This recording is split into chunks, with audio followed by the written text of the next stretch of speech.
Sarah, welcome to the Democratizing SEO podcast. How are you doing today? Great. Thank you for having me. Oh, thank you. Thank you so much for being on. I have come across a number of your posts on LinkedIn, and I thought you'd be a brilliant person to speak with today. So it's a pleasure having you on. So the topic I want to get into today is getting your business ready for SEO. And the reason for this topic is a number of clients, a number of brands, I should say, tends to think of SEO as an area as a channel that they should invest in, but they don't necessarily consider what their business needs in the first place before they invest in SEO, before they commit to it. So I want to get into this topic and get your take on a number of questions around it. As I like to do with all my SEO guests, I like to ask them how they got into the industry. So with that said, how did you become an SEO professional? I stumbled upon it accidentally back in 2014. I launched an online magazine. I was managing a team of editors and we were writing great content. And I was like, okay, how can we get even more people to read it, right? And Mhm. this is where I started to learn about SEO and yeah, and I never looked back, right? Awesome, awesome. That's good to hear. Do you have a favorite area or pillar of SEO? To be honest, I just like it as a whole. I As like a doing the right, audits, right? I like yeah. looking at the data and trying to find patterns and why things happened and what can be better and that sort of thing. Yeah. Mm. Okay, so from an implementation point of view, I'm sure you come across a number of implementation issues that clients have. What are some of the common roadblocks that clients face when it comes to implementation, whether technical or on page or even off page? I think one thing is that, and it's surprisingly still the case, is that people don't, a lot of, like, the basic understanding of when to involve SEO is not always there, right? Sometimes Mm. people, for example, do a rebrand or do a migration or do something and then we'll just call the SEO at the end before we just launch, right?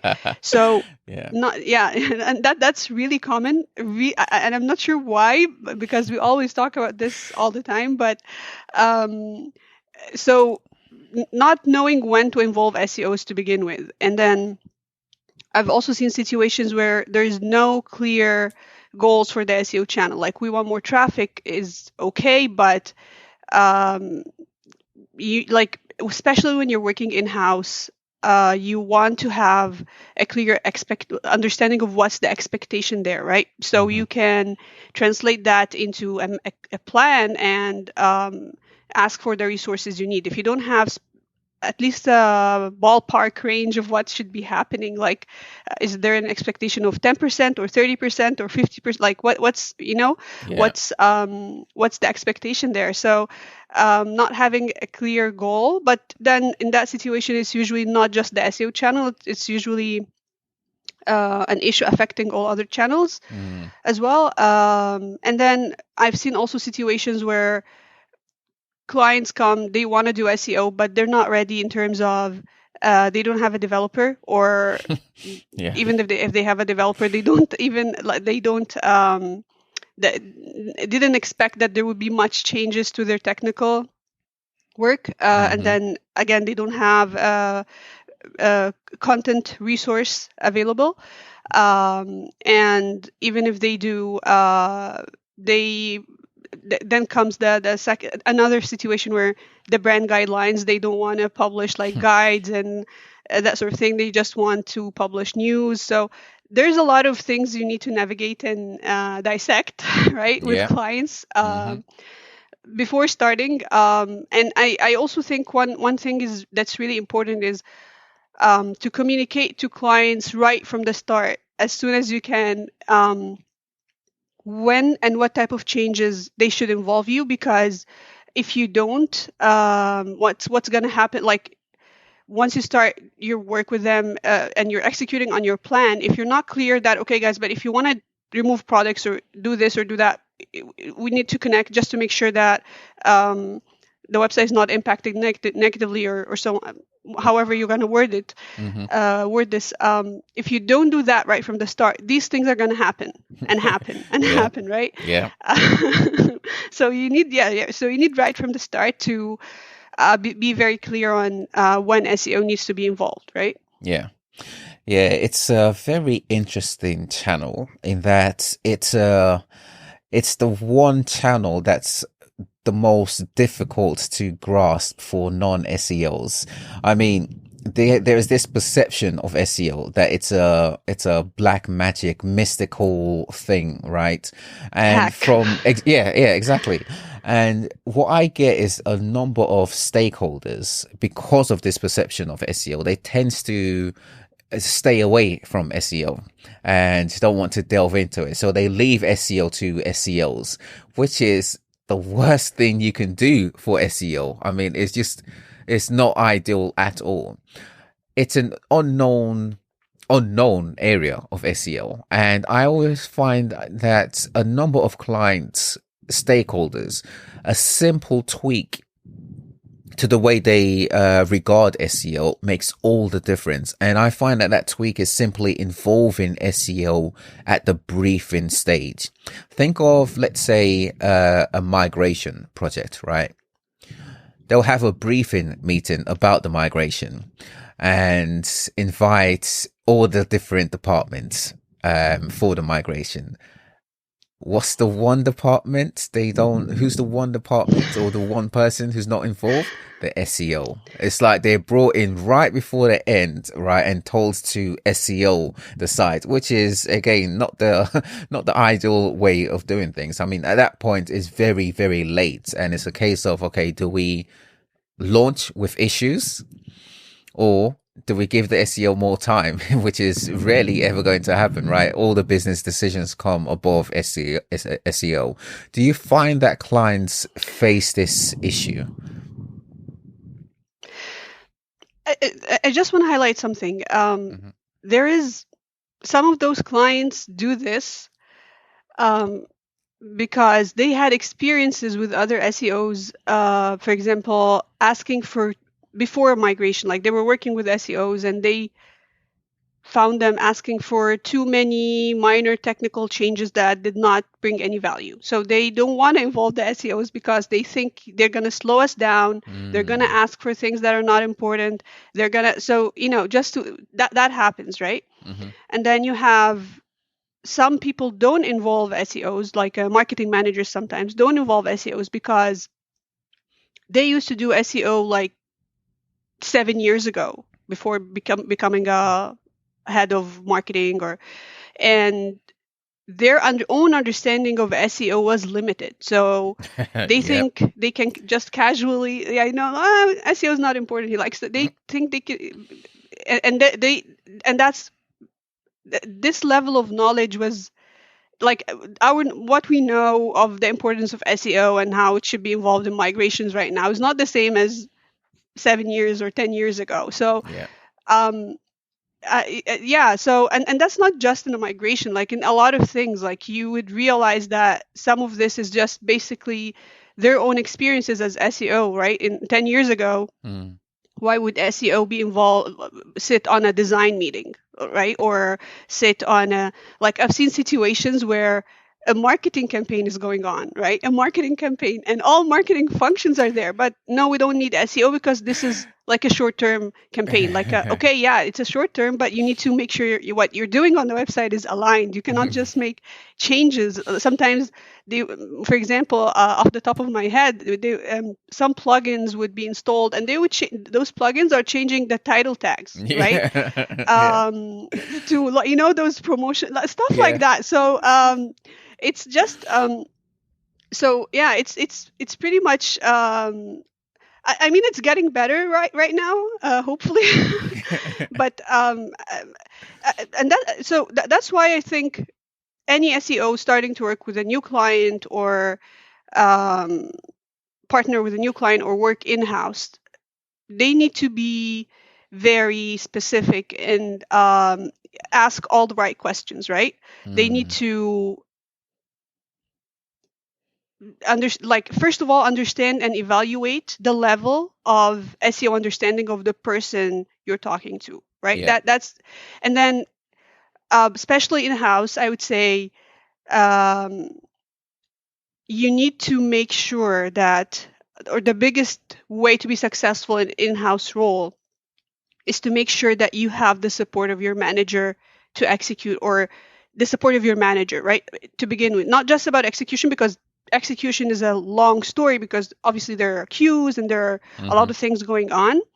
But you want to make sure you have the support of your manager in terms of them understanding the value of your role and in what capacity you should be involved, right? Because if you don't have that, whatever you do, whatever buy-in you do, whatever, you have all your numbers, you have all your stuff, you're not going to get a lot. You're not going to move anywhere a lot, away, like advance a lot, if you don't have the support of your manager. It's not going to be a nice experience. Yeah, totally agree. It's one of those things where the SEO definitely want to get results, right?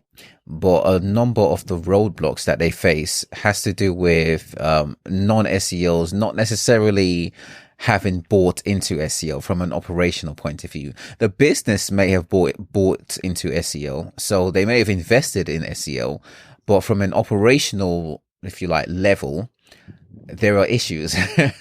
And the issues are different departments pushing back on SEO related tickets. It's almost seen as work that's not for them, right? They see it as SEO related tasks and they don't want to deal with it sometimes, I should say. Let's say from a pre-investment point of view, let's say I'm a head of digital at an SME, right? Right before I invest in SEO, what would you say I should do or consider to make SEO less daunting to me ahead of digital? Yeah, I mean, it's if I had a business and I wasn't an SEO and I was hiring someone, I would talk to an SEO and understand what they need to work and get results, right? And that would be basically having specific goals, having dev resources, having copywriters, or understanding where are these going to be coming from, right? Like if you're going to outsource them, and then understanding that you need to have brand guidelines that somehow are flexible to accept SEO as well. And then you need basically having this set up ready, right? And one thing I also noticed is a lot of businesses have broken internal processes already, right? So you can't, like, if you ask people, are they like using project management tools? No. Are you using no? Okay. This is more complicated than just having the recommendations, because now you need to create, usually you need to create some sort of a ticket that you can follow, and there are businesses that operate without a clear or sometimes they actually have the tool most of the time, but not using it efficiently. Devs usually use it efficiently, to be honest, but then other things like UX or UX as well, I think usually the ones I've seen so far, but content maybe sometimes are not very active there. Yeah, right. Yeah, like I've seen situations where the content team is terribly busy, but if you look at their queue on the project management tool, it's empty, right? So this lack of alignment might cause issues as well. So and you need to. So one of the first things I when I worked in-house in the past tried to do is create smooth SEO workflows, right? Knowing when, like, what you want to do, how, and the stages this is going to go through. and then making good relations with every single person on that path till things go live, right? Yeah. And knowing what matters to every single person on that path to get a buy-in, because devs, like the secret sauce to get a dev to execute fast is to present something to them in a way that it shows it's sort of a bug, because they don't want bugs on their website, right? If you just like if you can wrap it that way, and if they see it that way, I've literally had developers, 1 second, Sarah, and they go and fix something and come back and it's done. I'm like, thank you, right? But that's because of the way, if the way you communicate it to them. And Yeah. I don't mean you need to be negative. I just mean you need to use the right words. So yeah, that helps. And then with also when you're starting to work with a new client or a new business or an in-house, or you get a lot of no's in the beginning. Accept them and put them like put a pin on that. Come back to it later, right? You can ask for that the same exact thing later, 2 months, and you can get it. Yeah. Don't get like don't just okay, I'm throwing this away and come, like you can just pause this for a bit, and that's part of being diplomatic, right? Like taking no, finding something else to execute, and you keep trying at the beginning, and once you find one thing that actually gets executed and sees like the slightest results, this is when you're gonna get into a more powerful position to get all those things that you've pinned and start working on. And then when I also say some companies have internal processes broken, it's sometimes it's internal politics, right? Yeah. You don't want that. You don't want, there's always some level of politics. There's always right? But you don't want that to get in the way of work, right? So if someone is a CMO or director or that sort of, that they need to make sure that these things are not getting in the path of getting things executed. Yeah, completely agree. It's one of those things where internal politics creates even more of an issue later on, and it shows on the website. It eventually shows on the website. I can look at a site and say and get a good sense of the way the internal team are working together. I've worked for a number of clients where they have so much internal conflict. It's just so much infighting, and it shows on the website, even with internal conflicting pages. And it's like, okay, you could tell that the content team are not necessarily working closely with, let's say, the SEO team or the web administration team, and it shows. You can see it right there on the website. It's a big issue. And we don't talk about this a lot. We talk about buy-in as in numbers and forecasting and all of that, and that's very important. I'm not saying, but I've seen situations, for example, where you have the content team refusing to share the ownership of the blog with the SEO. Like, you don't have a say there. You have your landing pages, right? I've seen this situation. I'm like, this isn't like a complete website altogether, right? And the reason people refuse to share those sort of things is that because they want to have some something to say that we did this solely in front of leadership, right? Or I've actually talked to a director one time, and I was discussing with them like UX, for example, how UX people can just step in and say, oh, this change you want to make. It's some UX people can step in and just say something like, this change you want to make, this is going to break user experience and stuff like that. So that's a way to block your recommendations for whatever reason. And if you the way you address that is that, okay, can you talk to me in numbers? Like, what I mean, user experience should at the end of the day boil down to numbers, right? Like, it's not this vague thing, we just a feeling I have, right? So so once you take the conversation to, okay, what matrix are you measuring, that you're saying it's going to be impacted if I add footer links, because I don't think any user ever complained for seeing like 2-3 extra links. And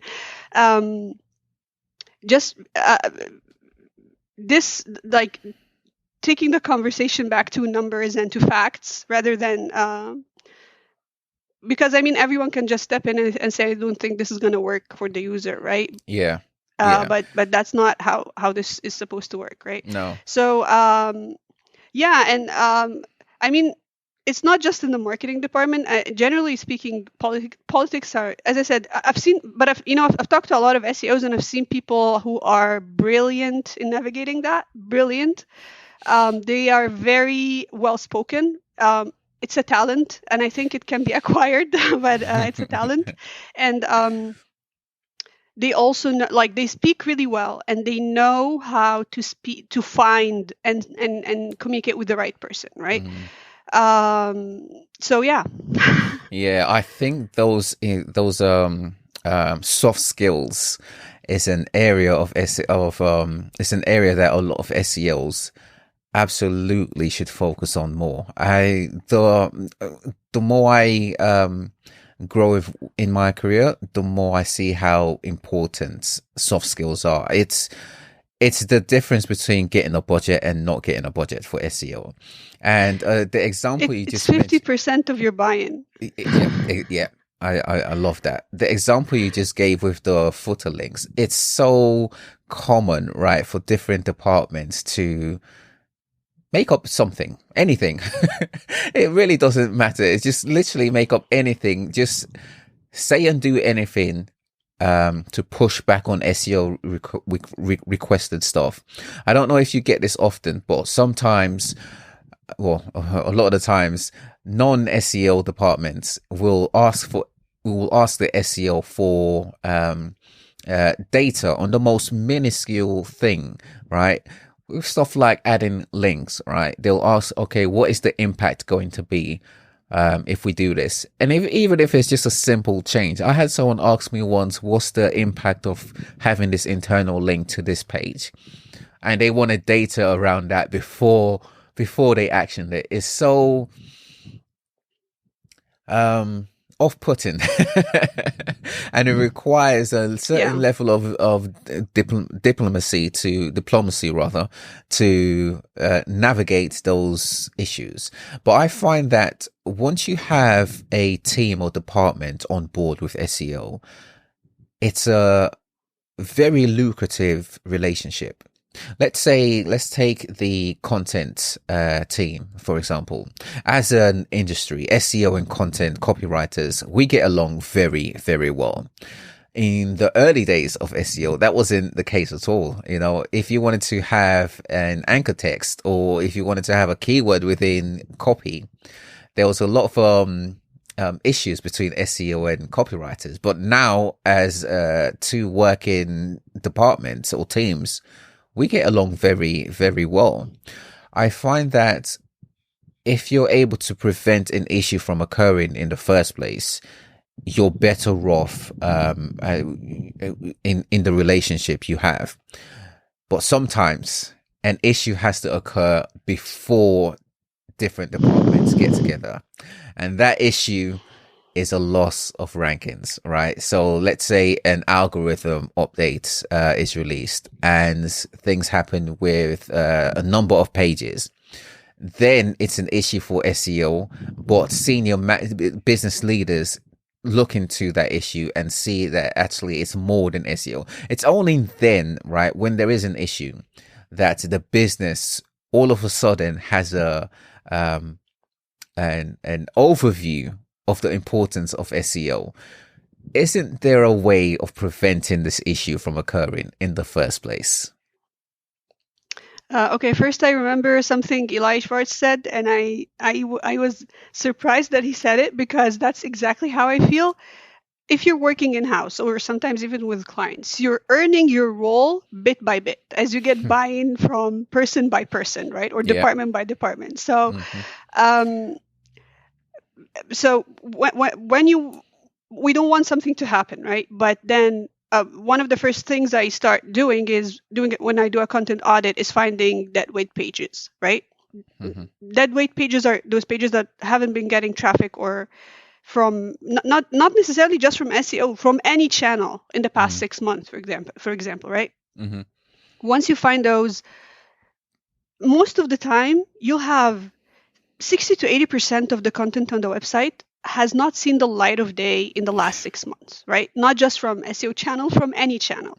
So there's no there's zero debate or argument that this content is valuable. It's not, right?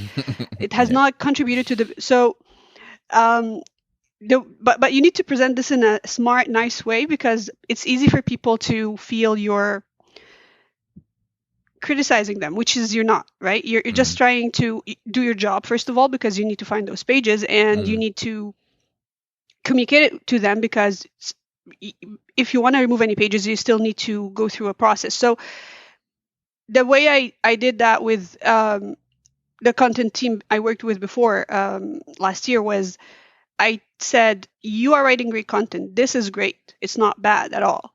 It's only missing the SEO component, which is not part of your role, right? That's why I'm here. So what you did was great, but now it's time to combine what you're doing with what I'm doing. And that's where, right? That's my responsibility, is to get traffic to your content. So we need to work together, right? So that was a really big aha moment for the content team, and surprisingly for the product team as well, right? Because the product team were doing webinars, we were doing YouTube videos and that sort of thing, and they were they said, okay, maybe before we create YouTube videos, maybe we can consult with our SEO and see what important topics or what is more likely to get views and get there's some interest in before we just keep launching videos, right? Yeah. So and then again, developers and so historically, product team is most challenging to get buy-in from, because they feel they don't need SEO, right? They feel they and they look at marketing as like, like product is more important than marketing, and but I mean, yeah, right. And if you look at it, it's basically product and marketing are equally important. You can have the best product in the world, and it's not going to go anywhere without the right marketing. And you can have an awesome marketing, but if you have a bad product, it's definitely not gonna last. So they need each other. So for example, I would go for if you're with a SaaS, I would go with the demo pages. I would show them like opportunities for different demo pages they can create by use case, for example, or whatever. And that they're not, right? And then sometimes I go to the existing demo pages and show them, okay, this is performing, this is not, and why it's not performing, and how we can improve that. I've seen demo pages, for example, that for Google, when you inspect it, the URL in Search Console, they're just blank, right? There's nothing there because it's all JavaScript, heavy JavaScript. And once you show this to them and explain that to them, it's not just they fixed this, they also fixed their entire their software offering. So other people who are buying that product and embedding it on their website don't get this issue, right? So you have a bigger impact sometimes. So I'm all with going or getting your buy-in step by step, right? Yeah. It's something that takes time and requires work on different levels. So operational level is one thing, and then business leadership is another thing. I'm curious, within the SEO industry, right? We provide a lot of strategy, recommendations, audits, right? Why do you think the SEO training to non-SEOs is not highlighted as much as it should be? The reason I ask this is, if SEO requires non-SEOs in order for it to be successful. Why is SEO training typically limited to SEOs as opposed to SEOs or agencies spreading the knowledge of SEO to different teams and departments? So SEO is for someone who's like who want to start learning about SEO is very complicated. It's a lot, right? And it's changing all the time. And like if you want to walk someone through a technical audit today, and to take them to a level where they can fully perform it on their own from scratch, having no prior experience, it's not a picnic really, right? No. And there are things that may take you a year to understand, right? It's not like to have a comprehensive understanding of a technical audit is not going to happen that fast, right? Or no.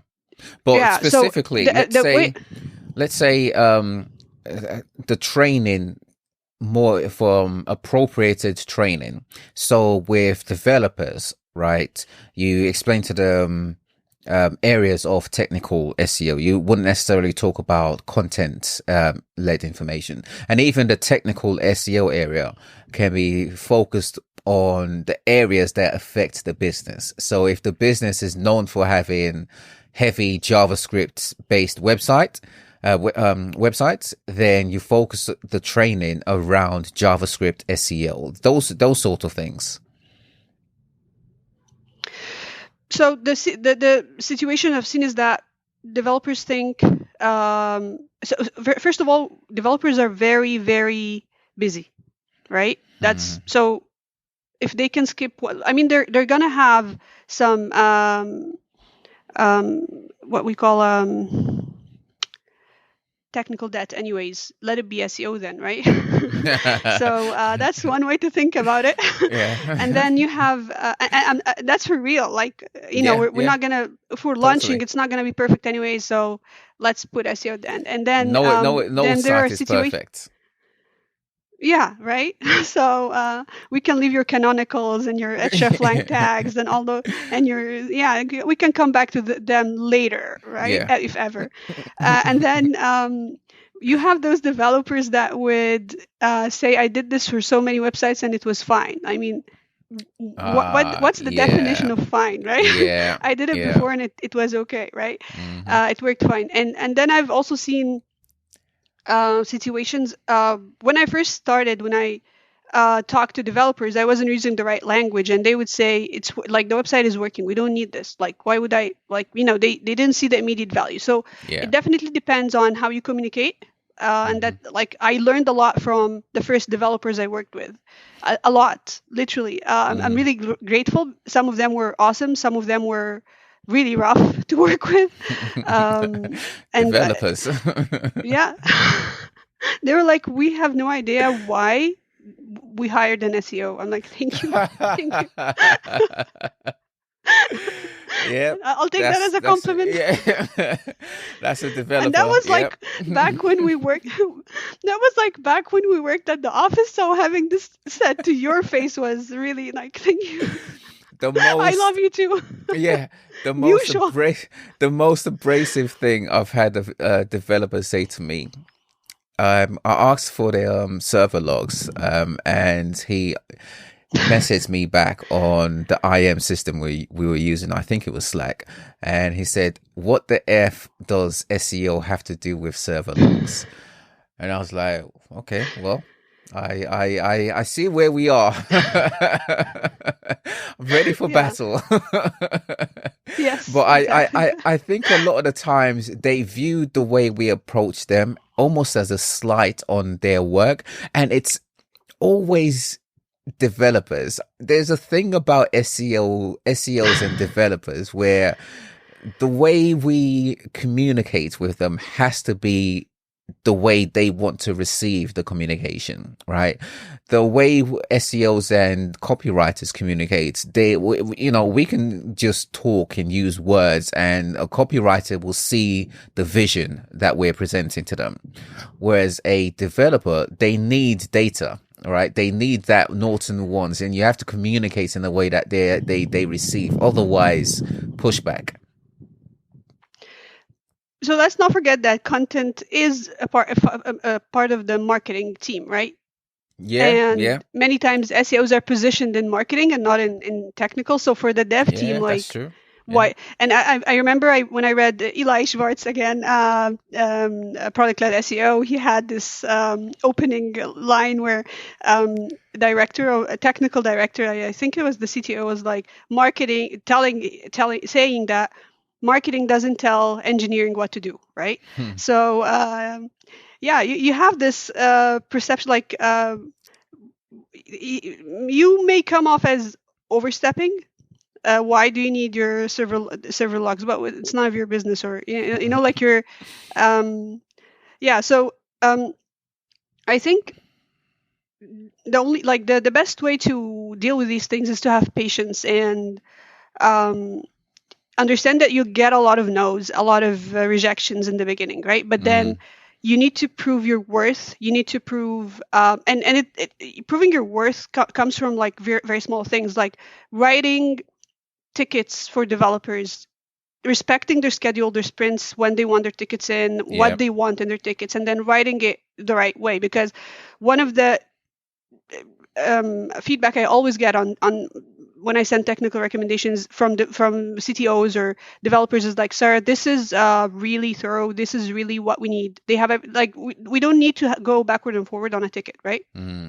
And this, because I had a developer complain to me like one time. Because I was talking to him about what's wrong with the SEOs and devs, and we should be friends, not like that. And right. And he was like, the SEO he worked with previously would come to him and say, speed up the website. Okay, how would I do that? Like, what do you need? Like, just speed up the website. That's not a recommendation. That's nothing. That's small talk, right? Yeah. That's not a professional brief, right? Speed up the website. Like, you can tell them optimize it as well. Like, that's the same. So or sometimes add organization schema. Okay, what is this? Where you want it added? What information you wanted there? You want there, because developers don't have time to walk around asking business side, okay, what the small information you want there, what telephone number or location, or it's not their job. And they don't want that, right? It's a waste of time, right? So and so this is why they tend to just leave SEO at the end, because of the way things they get like they have an automatic no going on because of their previous experiences, right? So you need to prove that you are a professional. You bring you do the best you can, all these things, right? You just, and have a good relationship, right? At least to get work done. Like, you don't need to be buddies, but you need to be able to get Yeah, it's very interesting the way I see SEOs interacting both on an operational level and also on a business leadership level, because I always say it's our SEO is our responsibility, right? So if we're communicating in a way that's not being received appropriately, it's down to us to change the way we're communicating. If we're not getting buy-in from the business, it's because of the way we're approaching the business. Sometimes we're not necessarily the best at appropriating information that we need to the desired team, department, leadership. Let's say from a business leadership point of view, what should SEOs be doing to help business leaders make better decisions about SEO? Yeah, I think the best thing you can do is be very clear, be very to the point. You don't want to talk a lot and use technical jargon, and you need to talk the language they speak. All they care about is revenue. That's it. like Yeah. conversions. That's Yeah. it, right? They don't care much about Google algorithm updates or like if you're like I had to do a monthly meetup with C-suite executives, right, where I talk about the SEO channel, and I always talked in terms of revenue, conversions, what's happening there, and how what's our plan, right, at a high level, not going into like details, to move forward, like improve this or like that sort of thing, like at that level, right?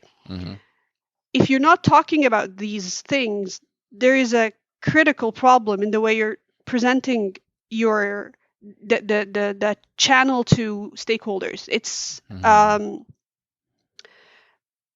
the moment you start. So I had a situation one time where I was literally asked to remove all of those numbers from a C-suite executive presentation. Like, who does that? But anyways,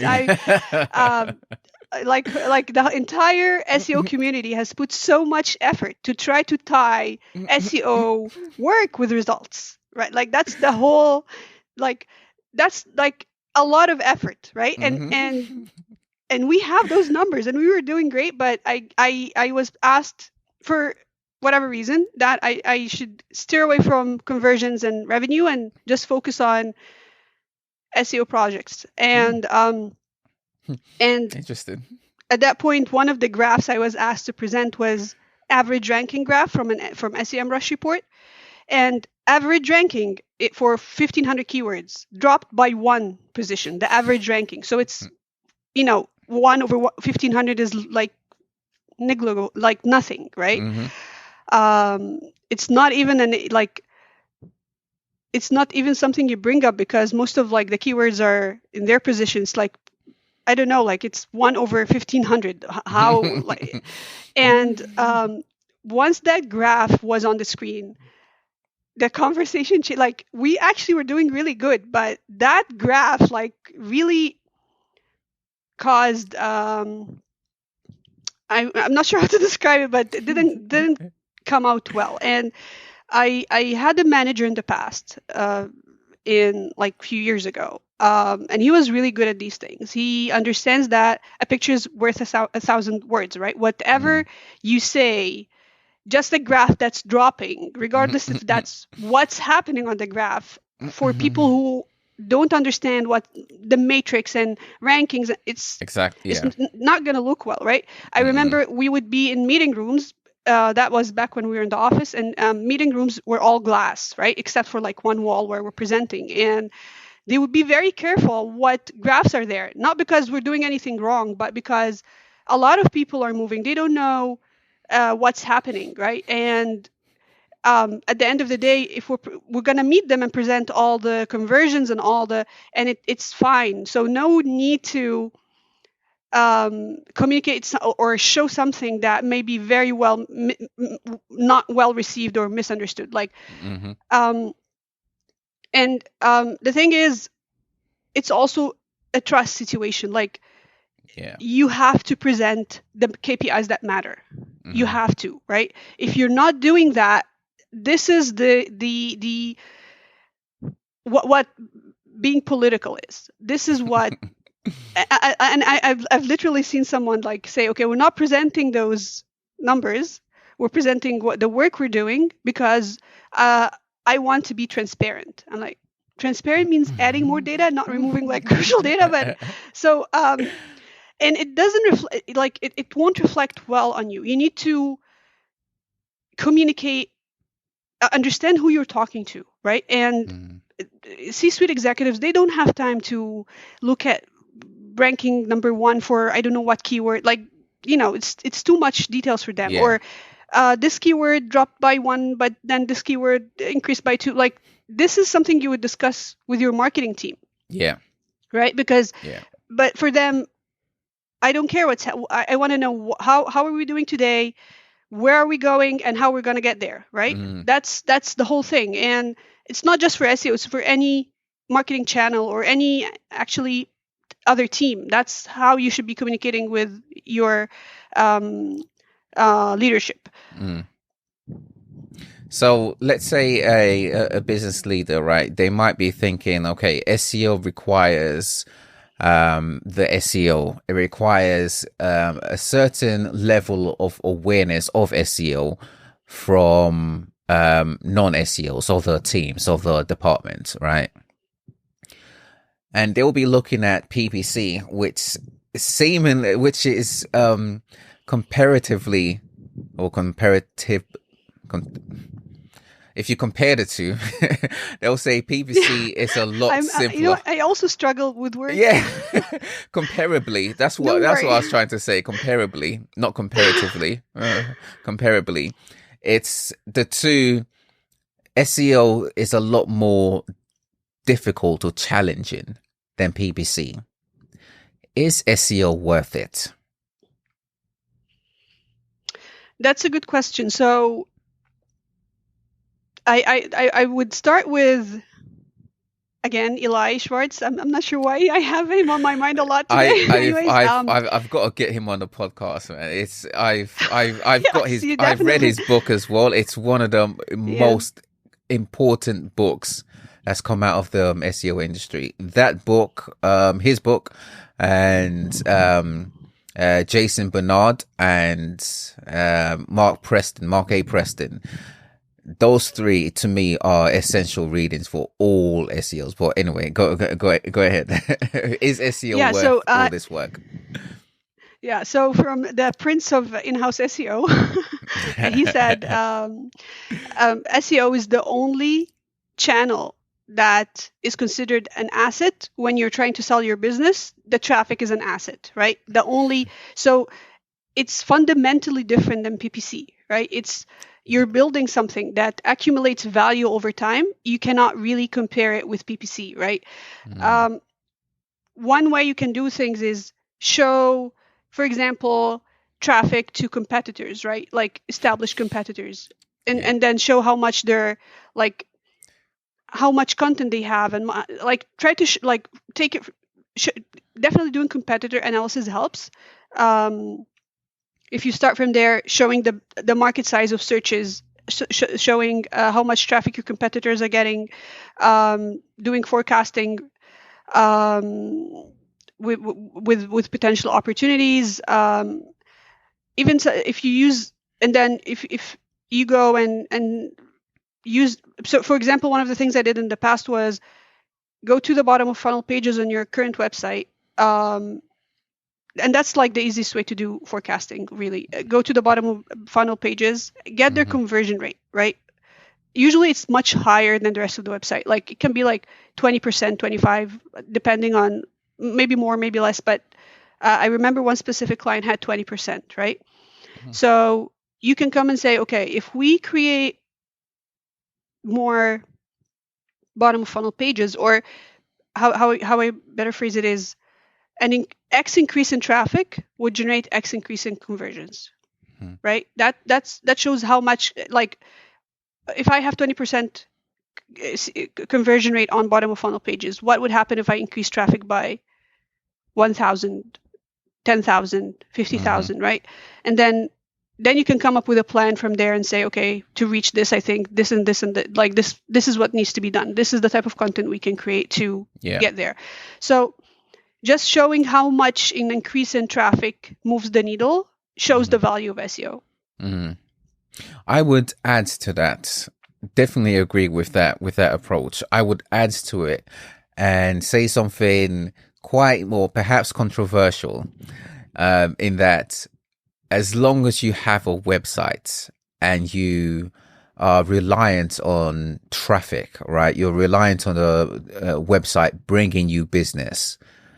There's no two ways about it. SEO is a channel that you need, because the reason I say this is we look at SEO as a channel that brings in business, right? More business, which it is. It's a marketing channel, right?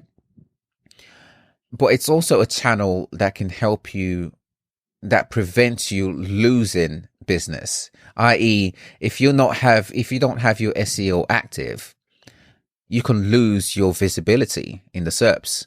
if you don't have someone managing your SEO, in fact, people, because it'll take more than just one SEO, you absolutely will lose visibility. And when you add in the element of competition, if your competitors have SEO as an active channel and you don't, they'll outperform you 100% of the time. They will outperform you, because that is the whole point of having a website is to serve users, and SEO is the core of users, of serving users. And if you have a site and you don't have SEO, it's only in a matter of time before you lose your organic visibility. That's how I like to look at it. I like to look at it at a channel that can add to what you already have, and a channel that prevents you losing your current status in the SERPs. In 2023 and beyond, where do you think SEO is headed? Oh my God, it's crazy right now with all AI stuff, right? Everything is up in the air right now. That is so true. It's a tough time to be an SEO, right? To be honest, things are changing fast. I'll just show you how fast it's changing. I like to test stuff on like my websites. So 3 months ago, or I think it was January or December, I bought a product review website just to test things, right? It was up and running and it's doing well. And then I sort of got busy and didn't do anything to it. I just left it there. And with the last review update, it got hammered. It got hit hard. And I'm like, man, I didn't even get a chance to try anything there. So that's how fast, like literally.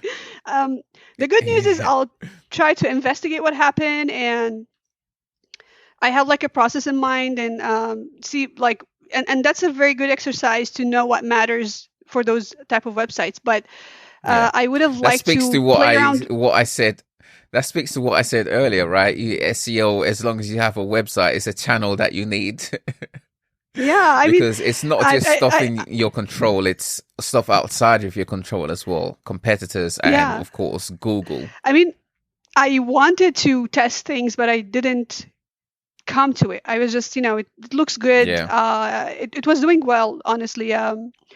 So I was like, okay, I'll leave it for now. And then something happened. I'm like, okay, I didn't have any time to like just play with my new toy. But anyways, it's still there. So I'll definitely be circling around back to it sometime. But I think it's, as I said, it's moving fast. It's a tough time to be an SEO. I think this year is all about trying things yourself and testing things and adopting and embracing AI. It's happening. It happened. It's not happening. It happened. It's yesterday news, right? The dust hasn't settled yet. We don't know how SEO look like in December this year, like end of year, right? The dust hasn't settled. It's the only advice I give is if you buy a website, you have to check it out right away and don't ignore it. But anyways, no, for real, I think definitely test things and stay updated. Read case studies and other people's experiences. These are really important because and then even if you're testing things, there's a limit to how many things you can test. But it's not an easy year to be an SEO. In a way, I'm happy. I'm not sad. Actually, I'm happy because SEO historically had low barrier to entry. Anyone with a laptop and internet can just call themselves SEO, and that was working for a long time. Now it's not, and that's good. That's good for the industry. Yeah, I agree. The complexity, I think it's making it even more interesting. And I reckon the next 1 to 3 years will be the most pivotal time in SEO for a long time. It's going to be a very fascinating period to see how the industry shapes out. If I were to ask you, let's say for one advice or consideration that you would give to, let's say, one of your stakeholders' boss, to help them with the way they think about SEO, what would that be?